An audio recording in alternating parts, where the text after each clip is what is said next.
that it pleased the Jews, he proceeded to arrest Peter also. This was during the days of unleavened bread, and when he had seized him, he put him in prison, delivering him over to 4 squads of soldiers to guard him, intending after the Passover to bring him out to the people. So Peter was kept in prison, but earnest prayer for him was made to God by the church. Now, when Herod was about to bring him out, on that very night, Peter was sleeping between soldiers bound with 2 chains and sentries before the door were guarding the prison. And behold, an angel of the Lord stood next to him, and a light shone in the cell. He struck Peter on the side and woke him, saying, "Get up quickly!" And the chains fell off his hands. And the angel said to him, "Dress yourself and put on your sandals." And he did so.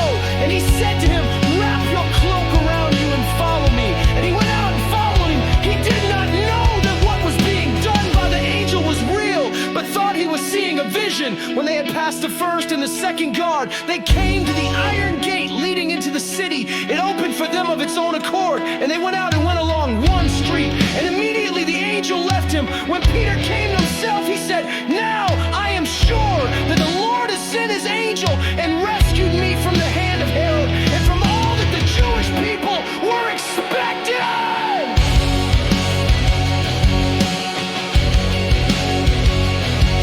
When he realized this, he went to the house of Mary, the mother of John, whose other name was Mark, where many were gathered together and were praying. And when he knocked at the door of the gateway, a servant girl named Rhoda came to answer.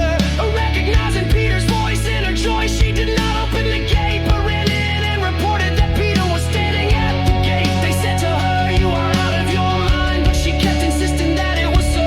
And they kept saying, "It is his angel." But Peter continued knocking, and when they opened, they saw him and were amazed. But motioning to them with his hand to be silent, he described to them how the Lord had brought him out of the prison. And he said, "Tell these things to James and to the brothers." Then he departed and went to another place.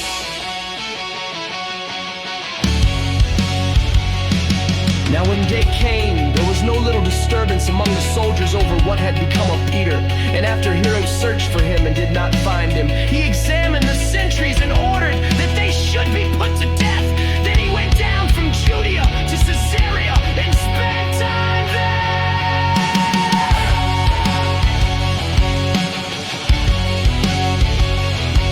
Now Herod was angry with the people of Tyre and Sidon, and they came to him with one accord, and having persuaded Blastus, the king's chamberlain, they asked for peace because their country depended on the king's country for food on an